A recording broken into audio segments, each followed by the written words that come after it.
You see, Hola, Cage Fighting. I'm not your. This is Kid Nate of BloodyElbow.com, joined by Eugene S. Robinson, if that is indeed Eugene S. Robinson, because half the time you talk, the screen is completely black, Eugene. Are you putting your thumb over the camera? No, it's everything is frozen, and it says to me that we're still off air. I see. Well, we're going to muddle ahead because that's what we do around here. Eugene S. Robinson, of course, the author of Fight, Everything You Ever Wanted to Know About Ass Kicking, but we're afraid you get your ass kicked for asking. And myself, the founding editor of BloodyElbow.com, we're going to look ahead with the infamous and patented Care Don't Care preview for UFC Fight Night Japan, Hunt versus Nelson. Pretty epic. Going to be up all night Friday night watching this. Eugene, you going to watch this live, or did I lose you? I just lost Eugene. Ugh. We had troubles last week with the connection. We're having troubles this week. It's brutality, folks. But this is one that's going to be on UFC Fight Pass all night long, Friday night into Saturday morning, into the wee hours. Going to be happening in primetime Japan. This is how we used to do it Pride style back in the day when everybody would stay up all night, watch those streaming videos of Takanori Gomi, the Fireball Kid, and Fedor Emelianenko, and the Nogueira brothers, and Krokop. Dos Caras Jr., all the greats were in the Pride days. So it's a lot of nostalgia for MMA fans. So it's an easy care for me. Hopefully Eugene will be right back and we can get his take on this as well. Otherwise, I'll just be talking by myself for an hour with no topic to rant about. There he is. I'll kill you. Oops. Oh. He issuing death. There he is. I've been prattling. All right. I've been prattling and rambling and filling up dead air time, Eugene. You'd be proud of me. Ah, man. Well, proud of you or frightened, either one or the other. One or the other. Did you plug in your landline? Are you Wi-Fiing it? I'm not Wi-Fi. I'm plugged right into the wall, man. I tell you, this is it's a sorry state of affairs. There. We have less latency now, I think. That's better. Last week it was the. One of us wants this. So. All right, Eugene. So you're going to be watching Friday night, all night Friday, into the wee hours on Saturday. Is this UFC rolls out live? Well, you tell me one thing, and tell me one thing now. Is it on Fight Pass?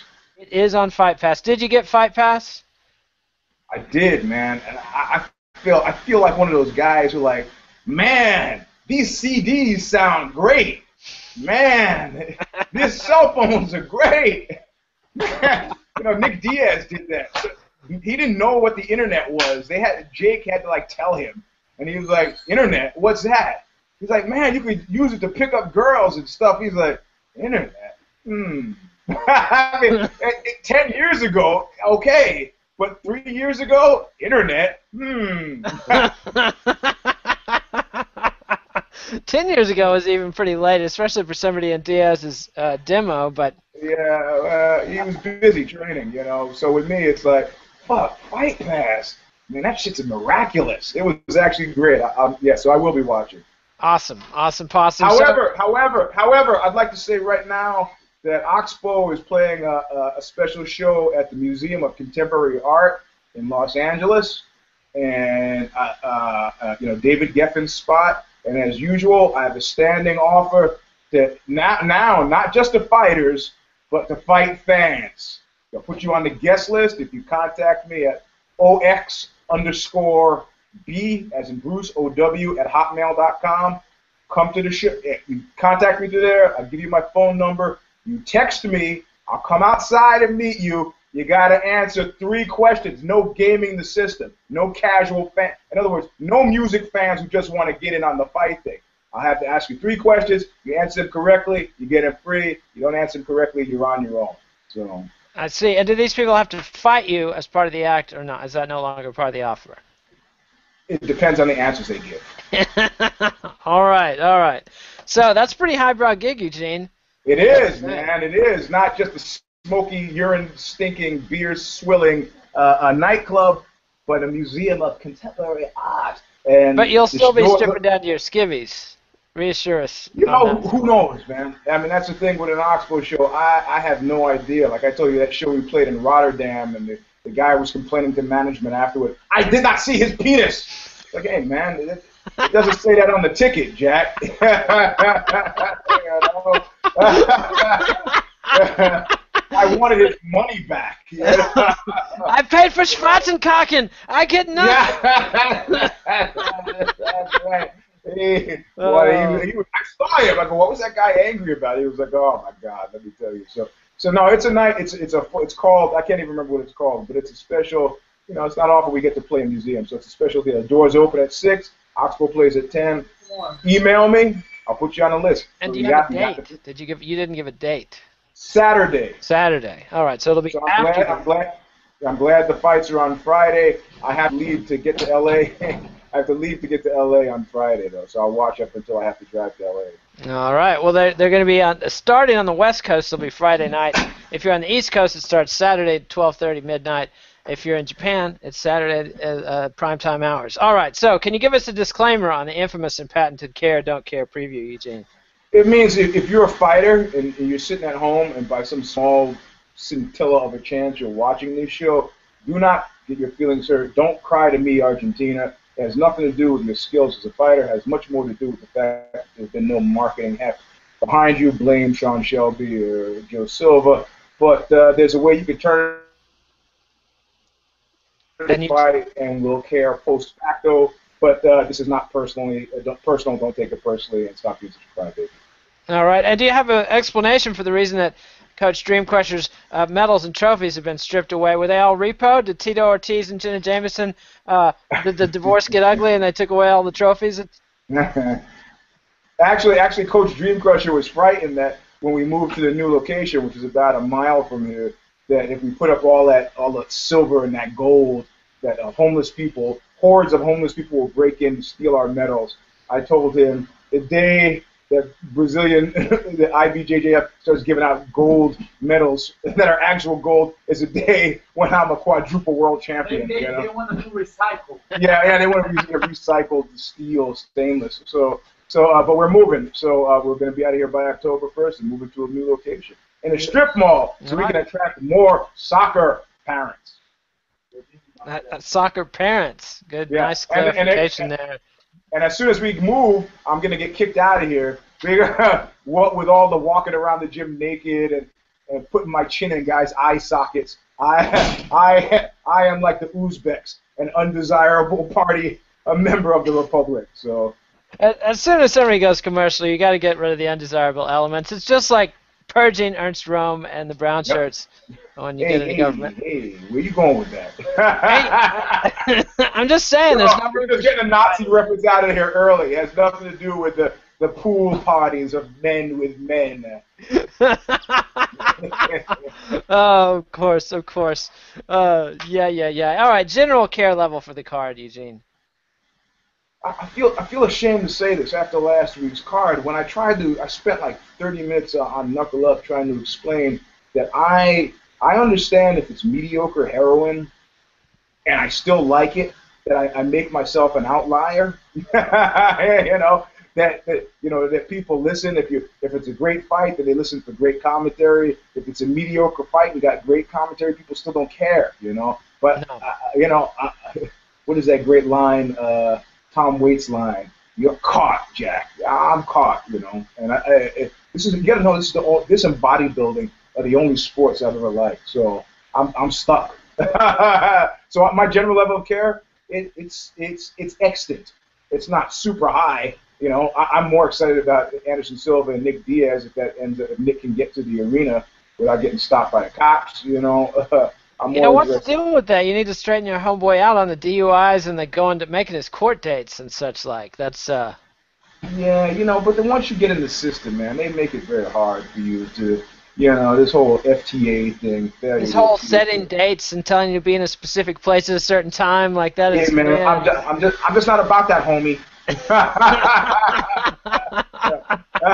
Team fuck you is not about that, I see. Well, the prosecutors, the judges, they don't like the no-shows so much. All right, so a general level of care.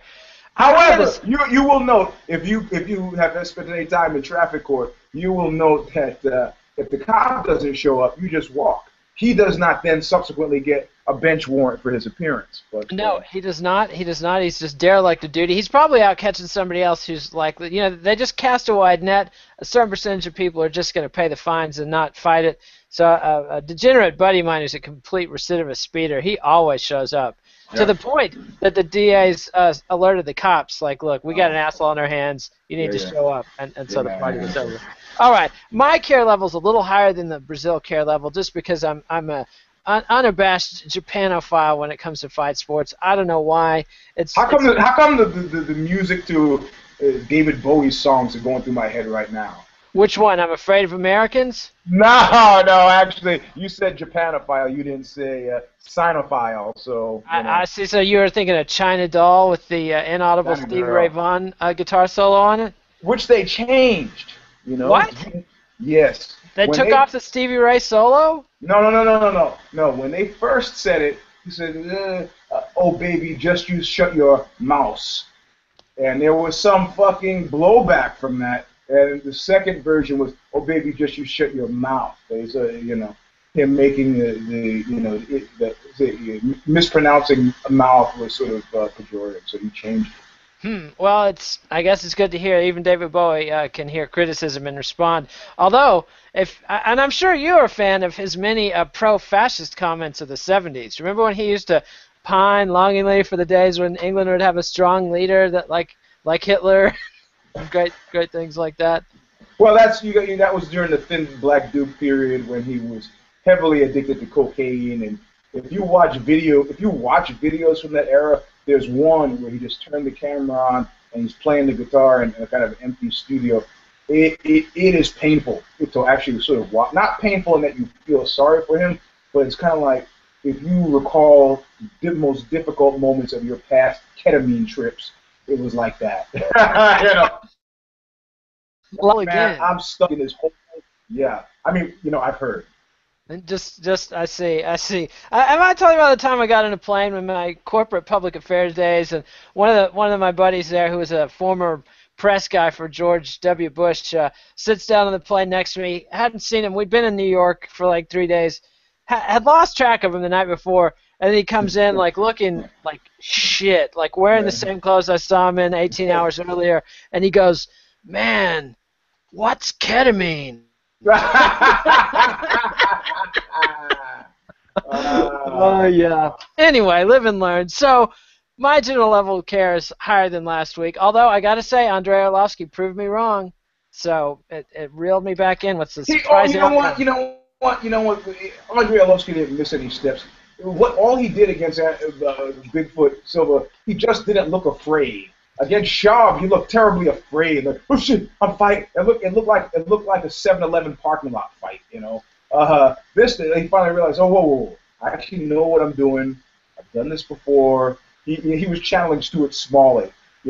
I'm okay. I'm damn good, and people like me. Yeah. And my right hand, just keep throwing the fucking right hand. Like I think he was right to abandon Freddie Roach and stop trying to fuck around with the jab. And just stick with the right hand. You got a powerful, freakishly powerful right hand. Just keep throwing it, son. And it seemed to work for him. I see a title shot in his future. No, I don't. What, you crazy? Yeah, okay, good. I'm glad you I mean, I can get myself worked up with these scenarios, but, anyway. All right, let's get to the fights. We got a 6-fight Fight Pass preliminary card before we have the 6-fight Fight Pass main card. I think that's a distinction without a difference, but it is what it is. And sometimes it gives you a nice intermission if the preliminary cards are short. But I don't know what I'll do with the intermission at 2 a.m. on Friday night. I could think like you're not going to be awake anyway. Oh, I'll be up. Anyway, woo! Oh, gotta do a show. What was that show that I did from Copenhagen where I couldn't even do it sitting up? I was like, I'm sorry, you guys. I got laid out. I was a little under the weather. It was like a Beach Boys session, one of the fabled ones when Mike Love was so out of it that he had to lay down. Out of it on transcendental meditation because he was always clean. Did I tell you about Brian Wilson's photo session for EQ magazine, the magazine I used to be editor-in-chief for? You have not. Was this? No, this is after I left EQ. It was great. They came and said, you got to lay some people off. I had a staff of 4 people. I'm like, I'm not going to lay anybody off. I go, well, I guess, well, why? So we have to mitigate some money. I go, how much? They go, $2 million. I go, you're going to get $2 million out of my staff. That's crazy. I'm not laying anybody off. And they're like, okay. And Monday, they're like, Eugene, got some bad news. You're laid off. They laid you off on a Monday? How unprofessional. Friday. I know. I should have shot the place up, you know. So the guy who took over for me afterward, he says, we're going to do a photo shoot with Brian Wilson. They go to a beach in Southern California, which is nothing I would have done because I like to play against type. You got a beach boy on the beach. And they said, okay, you know, we want to wrap you up in recording tape, which is also a bad idea, but I'm not going to get into that. And Brian Wilson says, yeah, you know, I'd like to, I don't want to do the tape, and I'd like to take a photograph with my pants down. Now that's the Brian Wilson I know and love. And they're like, well, you know, we don't really want to just, no, that's how I want to do it, with my pants down. They get into a huge argument. Brian starts screaming. They're back and forth. And then finally they say, okay, look, why don't we take some with your pants up, and we can also take some with your pants down. And Brian goes, okay. So they're taking all the pictures with the pants up, and he's getting the sense that they're not going to take it with the pants down. Rips his pants down, starts screaming. He's got the tape wrapped around the top part of his body, runs off toward the surf, trips because, of course, his pants are at his ankles, falls down, face first in the sand. Now he's got a mouthful of sand in his face, sand in his hair. There you go. Now take a picture. America's greatest living composer, ladies and gentlemen. I would have shot him dropping off his kids at the bus stop in a robe with nothing else on. That was my favorite part. China Phillips' autobiography. Oh, I'm sorry. I thought you were talking about me. No. No, talking about Brian back in the bedridden days, aka Nothing wrong with showing up at the bus stop in a dirty gray bathrobe with nothing on. No, just healthy, normal family life. Indeed. All right, let's get to the fights. First up, featherweights. The prodigal featherweight, honorary Japanese, Maximo Blanco versus Dan Hooker. Have you given up on Maximo, Eugene? I have not yet. But you know what? Guys are slipping into gicks. We had a few gicks from last week. But you know what? I used to be sparing with the gick thing. And if it was a guy who was barely on the periphery, I would say, well, he doesn't really qualify as somebody who I trusted, so he can't therefore jump at the guy I can't trust. But I've changed my mind. And I'm just shoving guys in there willy-nilly now. You know? But I'm giving Blanco one more chance. One more chance. Now, if Maximo Blanco isn't a guy I can't trust, I have to call your judgment into question.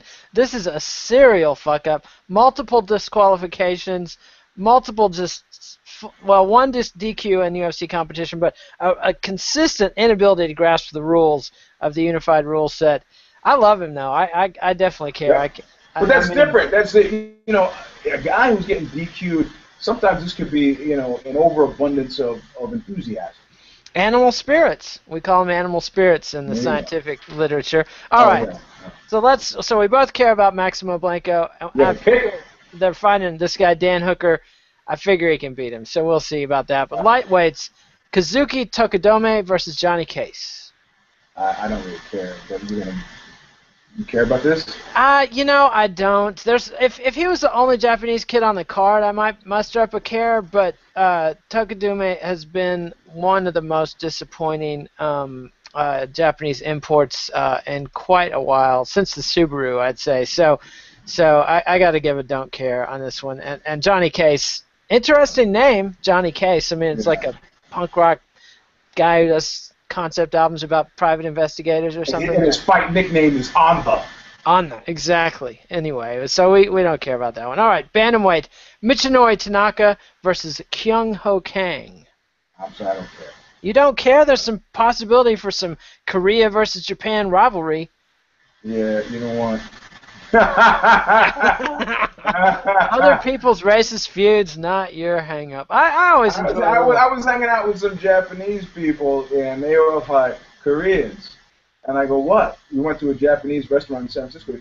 She says, the restaurant is staffed with Koreans. I go, yeah, they could be fooled. The Koreans, so what? They're filthy people. I'm like, you're joking, right? And she goes, no, and they kidnap Japanese. What are you crazy? And then, of course, it came out they were kidnapped the Japanese. That's the North Koreans now. Come on. North Korea. That's the North Koreans, not. Yeah, I had a good friend in college who was Chinese, and he introduced me to the wonderful world of intra-Asian racism. Yeah. And he had a number of ugly slurs for Koreans. Garlic eaters was my favorite. Ooh, that cuts deep. I know it's a brutal one. It's a brutal one. But Nation of Italians are like, okay. no. All right. So another Korea versus Japan match. Welterweights Hyung-Gyu Lim versus Takanori Sato. This is Ace Lim. No. Ace? Come on. I almost care, but not quite.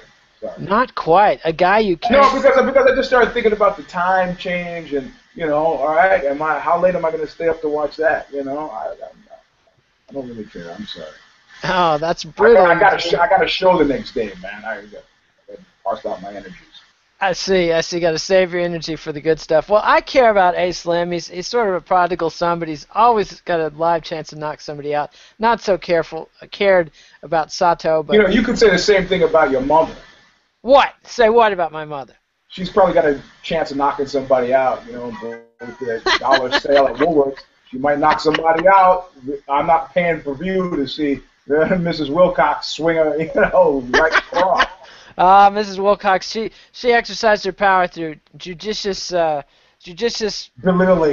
belittling. That too, yes. She had quite a mouth on her. Somehow that might not be a surprise to anyone who knows me, but yeah. All right, so here's one: Katsunori Kikuno versus Sam Cecilia. Yep. So do you still believe in Kikuno? He got tooled against Tony Ferguson, just absolutely drilled. But I think he came back and he won his last one. Nope, that was his last one. Sam Cecilia is a shot at redemption. It's a shot at, and I wonder if the calculus is the same, if the hometown calculus is the same when you fight in Japan. Where the distractions are so many that you can't really put together a game. You're worried about your mother getting their seat, and you're trying to show up for the people you went to high school with, and the press is hounding you.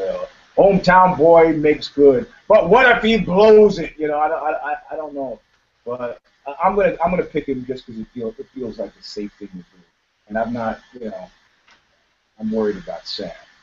Yeah, I don't think Sam has the kind of power Ferguson does, and maybe Kikuno can. He had Ferguson intimidated until Ferguson realized, hey, this guy doesn't move his head at all ever, and just started teeing off on him. But anyway, Kikuno got that crescent kick to the liver. We love him, but anyway, all right. Last fight on the prelim card: bantamweight Alex Caceres, aka Bruce Leroy, against Masanori Kanehara. Yes, I care. Because Caceres. He was supposed to fight Uriah Faber on this card, which was, I think, a monumental bit of mismanagement. No, the way I look at Caceres is like I met some guy yesterday who was a temp worker at the place where I'm working, and he used to train at Henderson's place, and he used to train with Super Junior, whose name I'm horribly mispronouncing like I always do, but he used his first name, which it dawned on me I'd never known his first name. Ramo? How do you say it? Ramo Theory? No, he used a more Americanized. Apparently the guy just said screw it and went with an Americanized first name.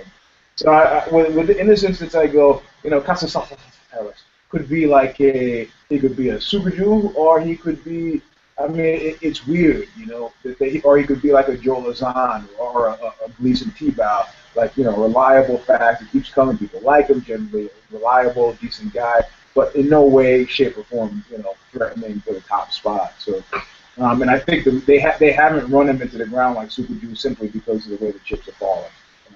But I like the kid. His brother's a fighter as well, so I'm always interested in his intrafamily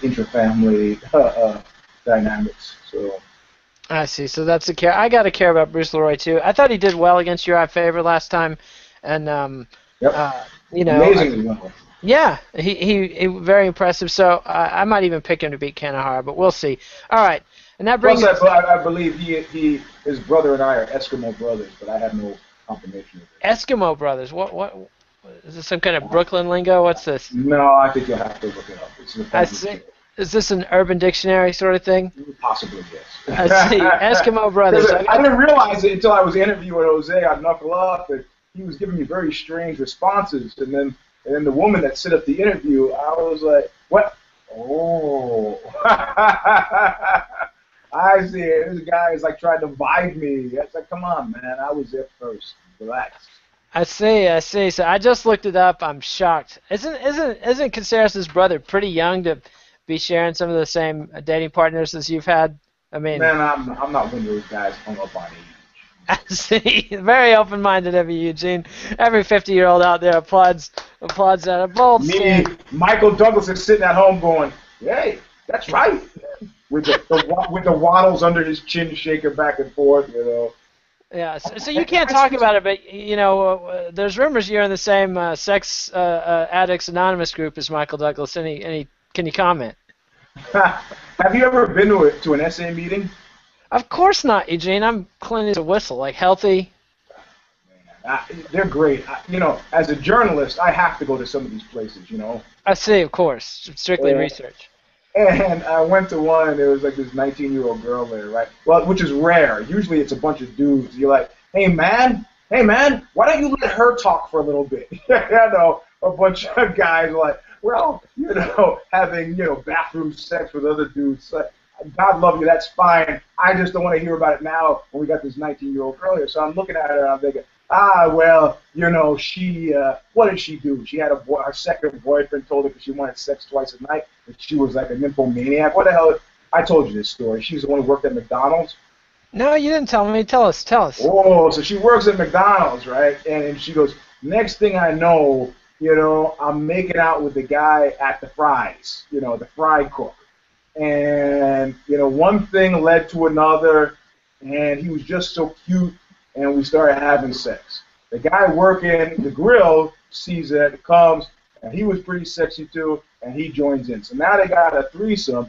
The freaking window, the drive-through window is abandoned because the guy at the drive-through window is, you know, got his phone out, he's taking pictures, and then the other guy, the couple of guys at the register come back. So now there's like 5 of them. People are like jumping the counter, stealing hamburgers, taking money from the register, and of course, you know, the register count at the end of the day was completely screwed up, and they've got video, so they fired her and fired all the guys. And I said, okay, all right, all right, I guess she is a sex addict. It meets all the earmarks. It screwed with your life, it screwed with your plans, it lost your job, you know.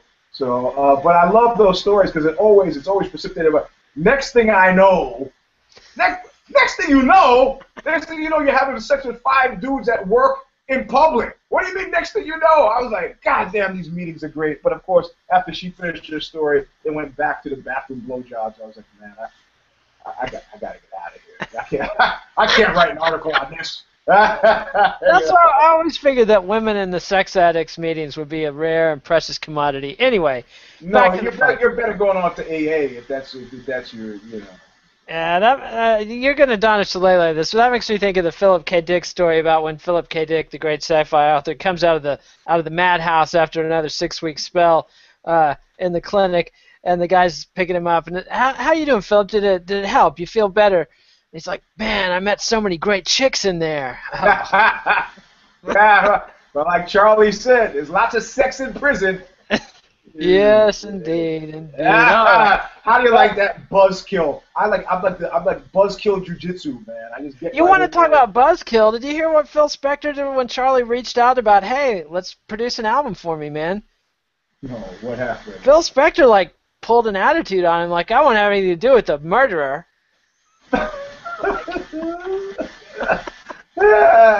I know. I mean, man. I know. Like Laurent just said. That's like a pot called the kettle milk. Pretty much. All right, let's get to the main card. Flyweights, Kyoichi Horiguchi versus John De Los Reyes. I don't care. You don't care? Horiguchi is hot, man. He's only got 1 loss. He's a flyweight Japanese phenom. This is the guy the nerds are all pumped about. Yeah, I keep hearing that, you know, and who did he fight last? Oh, some bum, but he smoked him. Let me pull it Yeah, up. I know. I saw that fight, and the guy irked me. The guy that he beat Daryl Montague, and he Yeah, knocked out Dustin Peg before that. yeah. No, you know what? I just gave you an honest response. Let me tell you, these guys. Who was that guy who they were talking about? Chris Collier. Now he's like this phenom. He's the man of tomorrow. Anytime they give some guy that kind of Who build was up telling you this? about Chris Collier. Yeah, Chris Collard Greens. That's what we Yeah, call him on Collier the show. Greens, whoever was doing the color commentary, either Kenny Florian, Anik, or one of those guys. They're paid to do that, Eugene. Come on, you can't. Yeah, I might be paid, but it just rubs me the wrong way, and I get the same rebop on Horiguchi, and it just makes me want the guy to lose. Because I talk about the American disease of hating winners. I'm not immune to that, but usually if a guy actually wins a fight, I give it up and I'm happy for him. But it's when they predestine the guy, it's like, this guy is the voice of tomorrow. I just hate him. So, And yet you're on the Conor McGregor bandwagon. Not necessarily. Hold it. I like the Irish. I'm talking about the Irish. Unless you Americans get too happy, talk about the Irish in Ireland. Yeah. I see. Yeah, because the Irish in America, my God. Oh my God. Yeah, that was the worst part about living on the East Coast for me. Ugh. Anyway. Well, you know what? I have bad news for the Irish in America. That the Irish in Ireland make fun of you guys.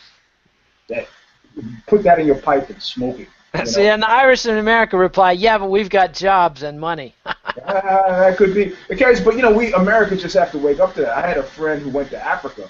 Black guy went to Africa. He was like, my brothers. They're like, fuck you, He went to get his hair cut, and they had two prices in the barbershop, price for Africans and a price for white people. And at the end, they give him the white people price. He was like, hey, I'm not white. And they look at him like, and so then he immediately went for the ugly, like, oh, yeah, well, I'd like to thank your great-great-grandfather for selling my great-great-grandfather slavery. How about that? So he gave the guy the African price and stopped out. I see. That's pretty much Americans. Once you become hyphenated, the country that you're hyphenating, they don't give a shit about it. Yeah, you're on your own. You're on your own, Jack. So. Yeah. I was in a band. We did a tour with a bass player from Virginia once, and our guitar player. We were all from Texas except for him. He started calling him a Yankee, and the guy was infuriated. Call me a fucking. I'm from Virginia. He's like, you're not from Texas. What are we supposed to call you? It was classic. But these guys are speaking like I told you when I made that Miller Genuine Draft commercial. There were two bikers on the crew, and they got into it, and it was like, but nobody could see it because they were speaking like that dog whistle language that you can't. If you're not part of that subgroup, that you can't hear. Was this some sort of pagans versus outlaws thing? Or? Yeah, very much so. I think that's it exactly. So I mean, if there had been an HA there, people on the crew would have known what was going on, but they didn't know what was going on. So it's strange. I see. Anyway. Watch out for those. Watch out for those one percenters. Anyway, moving on. Welterweight, Kenichi Kunimoto versus Richard Walsh. I'm sorry. I'm laughing because there's a guy. I'm not going to mention his name because he was. He had a guy. He's a jiu-jitsu coach in San Francisco, black belt, trained with a bunch of famous guys, and he said, somebody said it's kind of sad what happened to Jim. He goes, what are you talking about? Well, he's got to go to prison today. Jim was an HA. And he goes, prison? Yeah, some murder charge. He goes, Jim was a nice guy, at the black belt kind of thinks. He goes, your definition of nice guy is kind of wanting. And the reason I heard this story is because the guy came to me and goes, look, Eugene is a nice guy. This other guy, what makes you think this other guy going to jail for murder is a nice guy? He goes, well, he was nice to dogs. So was Hitler. So was Hitler. All right, back to focus, Eugene. Focus. Welterweights, Kichi Kunimoto versus Richard Walsh. Man. Honestly, I'm gonna give. I don't care. Man, I'm about to accuse you of racism, Eugene. It's like I was reading some. Well, debates. you started out saying you're a Japanophile. There's no case closed. Done. That's like the men's rights people are always after you because you're always loving the ladies fighting just because you're a sexist who likes women. Now you're hitting me. Now you're hitting me with it. Anyway. Well, you know the thing is that I grew up with my family is like 95% women, which gives me an unfair advantage in the field of play. You know, because I'm not in general intimidated or afraid or worried about women. You know, if you're one of those guys who grew up with a lot of brothers, you got problems, man. It's true. It's true. I had a buddy who had 4 sisters, and he was just like, he always got to play with the ladies. And eventually I was like, what's your secret? And he was like, they're people. Yep. I treat them that way. Yep. And Yep. you know, it's like, it was amazing. He would like find something like a common interest to discuss with the girls and go from there, whereas I would, you know, like be like nice tits or something, you know, and Yeah, that always works. it works every once in a while. Every once in a while it works. Yeah. Yeah, you find the ones with low self-esteem, and they love to hear about their tits. Anyway, speaking of low self-esteem, women's bantamweights, Rin Nakai versus Misha Tate. Are you hip on Rin Nakai? Yes. And you care? And Misha Tate. Well, sure. I'm interested in her for weird reasons, you know. I Weird. mean, yeah, because Like Brian Caraway or douchey boyfriend? no, more horse and cart reasons, right? I mean, by which I mean, Is that some reference to her bootay? no. Gina Carano had the horse, with the cart behind the horse. In other words, she was a fighter. People started talking about how attractive she was, and she was like, oh, yeah, I guess so. Misha Tate, based on my Facebook friendship with her, spending a lot of time trying to convince me that she's hot. She herself is spending time. She's putting up selfies. I don't know. You like my hair like this? And then she's like got 2 inches of clothing on. I'm appearing in a new calendar. What do you guys think about this? It's like I am so that Raymond Pettibon had that great illustration speaking of Charlie Manson. A Manson sitting in a jail cell looking at a mirror on which he's written in lipstick, I'm sick of sex. I'm sick of you guys trying to upsell me. I can't be upsold. You're not fooling me. I'm not buying it. It's your 3-card Monty. Here's a tit. Here's a tit. Where's the tit? I'm not buying it. Don't keep trying to. So the cart is in front of the horse with Misha Tate, and I'm kind of, where's this? Will this actually work for her? I mean, because obviously it's being done to achieve a certain effect. Will it achieve a certain effect? Will Misha Tate stay the darling of America? Will she go from swimsuit calendars to movie roles? I mean, I think Gina Carano's apparent lack of concern and trying is what made it possible for her to be palatable to somebody like Steven Soderbergh. I think those who try too hard just end up in Lowrider magazine. Lowrider magazine. I don't know. Misha Tate sold a lot of ratings and pay-per-views with her feud with Ronda Rousey. But have you checked out Rin Nakai? Because this is a chick who's squatty, stumpy, muscular, and loves to pose in lingerie and bikinis. It's a very weird. Yeah, I know. I've seen that, and it's kind of, people will say, yeah, you guys have women at jiu-jitsu, and I say, yeah. Sometimes we have some women come through, and they're like, yeah, that must be good. I said, you don't understand, man. If you're doing jiu-jitsu, it's largely desexualized. And I said that to some black belt in San Francisco, and he was like, oh, speak for yourself. I was like, you know what? I don't want to hear that. I don't want to hear that. I don't want to hear that you're... This is a guy who just kept getting you in back mount over and over again. Yeah, Darren Uyonoyomo with his sex noises every time he gets back mount. No. But, I understood what he was saying. But that's because he's a black belt who's good enough to be able to think about other things. But I'm trying to stay 1 or 2 steps ahead, and any woman I'm rolling with is pretty much trying to choke me out. So... I'm paying attention, but that whole fetish weirdness. I've seen those photos. I don't know. I'm looking at one where she's wearing the Playboy bunny ears and has a little tail on her bikini bottom. It's very, very strange. It's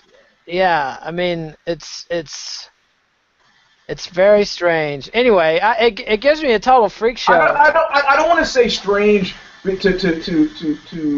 to make her an outlier and like we're okay and she is somehow aberrant because she's pursuing some sort of possibly outre sexual practice of a fetish. I don't care. It's like if she was into stamp collecting, as far as I'm concerned, or Indian spices. I'm not really care.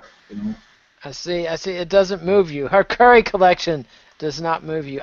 It gives me the whole freak show I mean, that's to me. That's what Japanese MMA is all about. Is the freak show. This fight has it. I think Tate's gonna smoke her, but and badly. Yeah, I agree.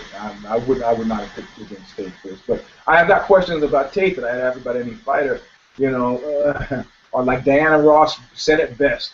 Tell me where the road turns. Where are we going with this? Where are we going with this career of yours? When you got a Ronda sitting at the top, I mean, what do you do? What do you do if you're light heavyweight? Yeah, Miesha Tate's already lost to Ronda twice. Now she's calling out Kat Zingano for a rematch. That's where you're at these days when you're. Yeah. Tell me where the road turns. Yeah. And you're walking on dangerous thin ice, so I got to warn you with the Diana Ross reference because I've got this morbid fascination with Jimmy Webb, and I just found this album he produced for the Supremes in 1972. And have you heard the song? Is it Brown is Beautiful? Or What is Brown? It's this race conscious song that Jimmy attempted. It's amazing. I never heard it. It's like Jimmy Webb trying to write something racially conscious in 1972 as a white guy from Texas by way of the LA studios, putting it in the mouths of the Supremes. Cocaine-fueled LA studios. Yes, it's amazingly bad. I mean, this is the guy who wrote MacArthur Park with the whole Cake in the Rain and all this. It's a great song, man. It's a great terrible song. You got to admit, it's a terrible song. You know what? These songwriters. When Can Brown Begin? That's the name of it. Making Brown Begin? When Can Brown Begin?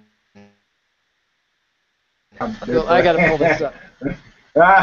But no, these songwriters had written the song. They were songwriters for Al Jolson. Well, strangely enough, I'm a big Al Jolson fan. Me too. We should do a show on Al sometime. Yeah, sometime, because he was a civil rights pioneer despite the whole blackface, which was giving him a bad rap. But they said they were so sick of this guy. We're going to write something so schmaltzy that Jolson can't even pull it off. And the song was Sonny Boy. And when they gave him the charts, he looked at the charts, he goes, okay, let's do it.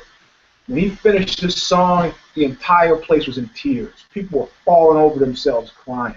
It's about a guy and his son, and he goes, the angels took you, and the son is dead by the end of the song. And it's a pretty schmaltzy song, but fucking Jolson just killed it. You climb upon my knees, Sonny Boy, and then the kid dies, man. It's fucking, and they were like, one for Jolson, we lose. So you take a terrible song like MacArthur Park, and if you yeah, he's dancing outside. If you can pull it off, man, you're golden. You're really golden.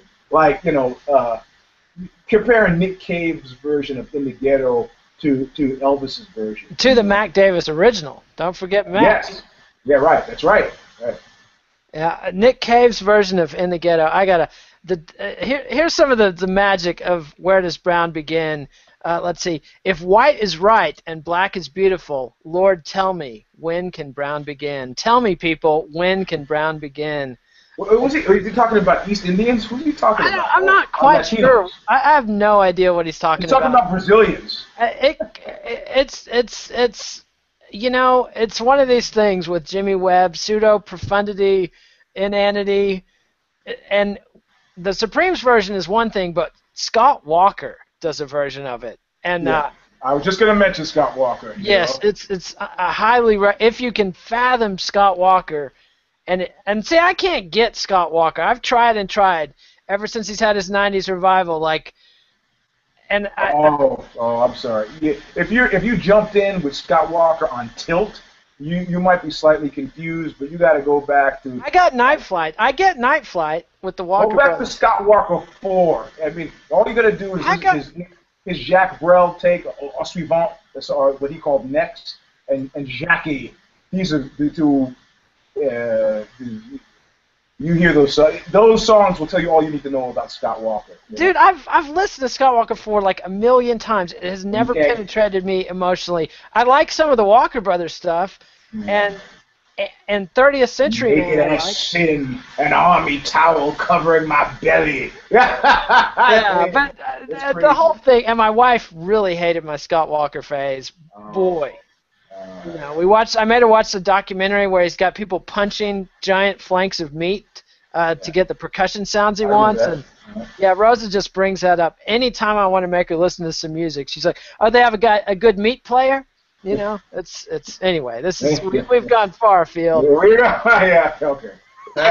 But anybody who's into music they can't fathom or understand, Jimmy Webb meets Scott Walker, brains explode. Like, anyway, and Jolson. You brought up Jolson. Another guy, like any account you read by anybody who saw Jolson live is like, this was easily the greatest performer of our generation. No contest, no question. And then you watch the tape and it's schmaltzy and just Well, that's the thing overblown. about the magic, where you know what's going to happen, and then he goes live, and you're caught like that Jewish guy who was talking about going to a Nazi parade, and he was like, "Man, I was swept away too. Sorry, Jack. I had to do everything in my power to keep my hand from shooting up and screaming Heil Hitler." You know, Wow. these are the natures of good performers. So I mean, yeah, Jolson was mighty, but maybe if you watch the videos, you're like, "What the hell?"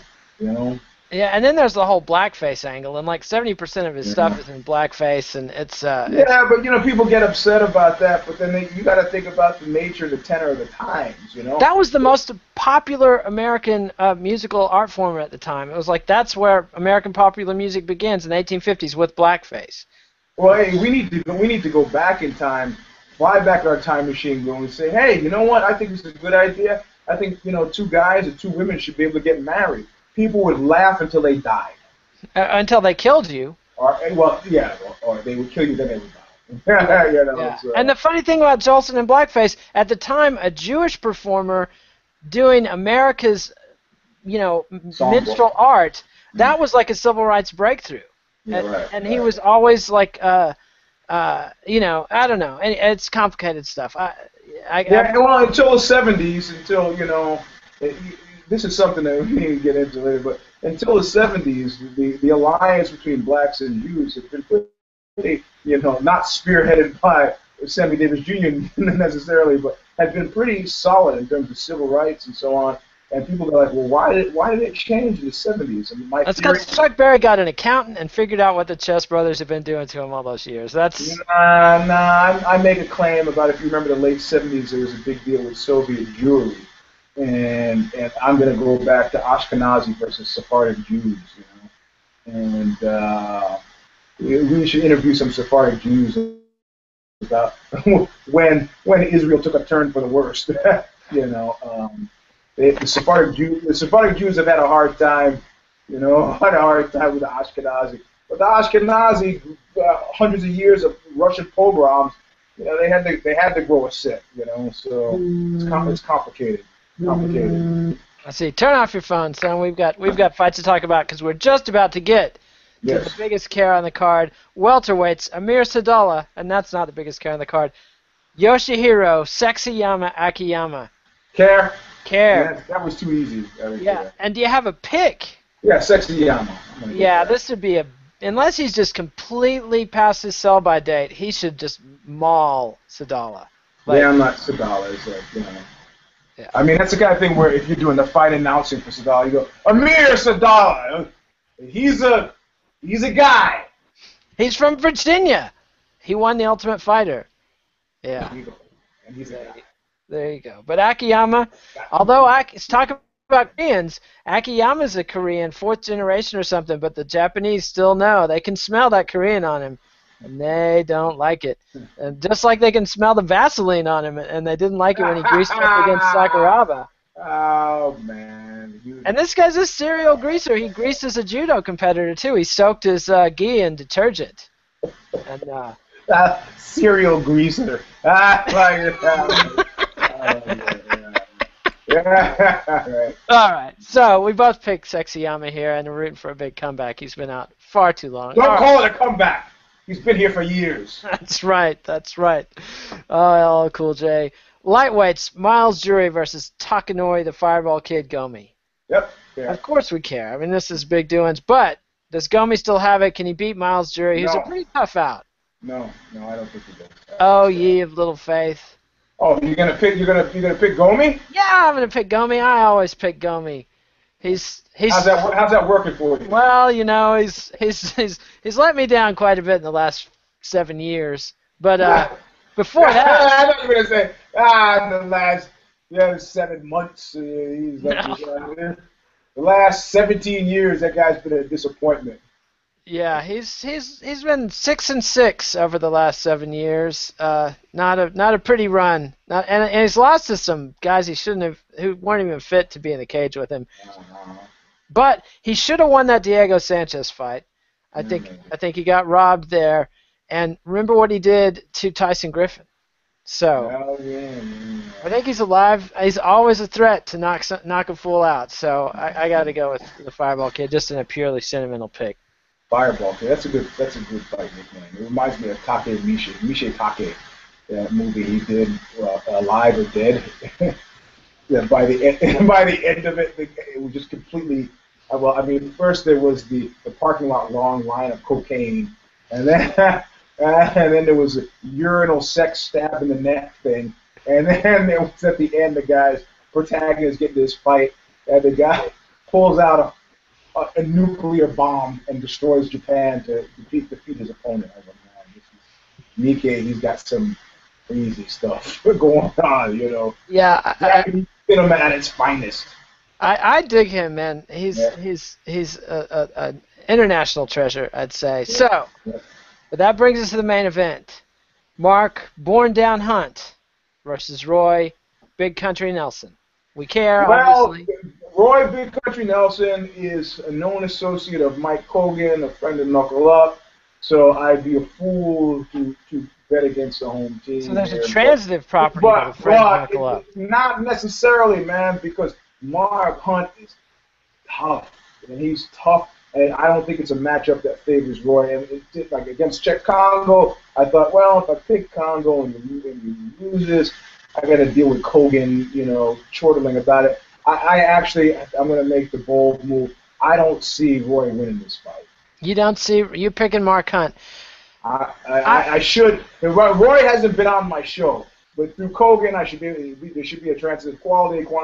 I just can't. I just don't see it, man. Hunt's too freaking tough. He's too tough, and I think if he bothers to try, his kickboxing skills are too good because Roy Nelson has that incredible right hand, but he's had that right hand against guys who are not used to right hands. This is very much of a different thing, Yeah, and remember what Stipe Miocic did to him. He just boxed him up. And I think Mark Hunt's slower than Miocic, but he hits a whole lot harder. He hits a lot harder. He can take more abuse.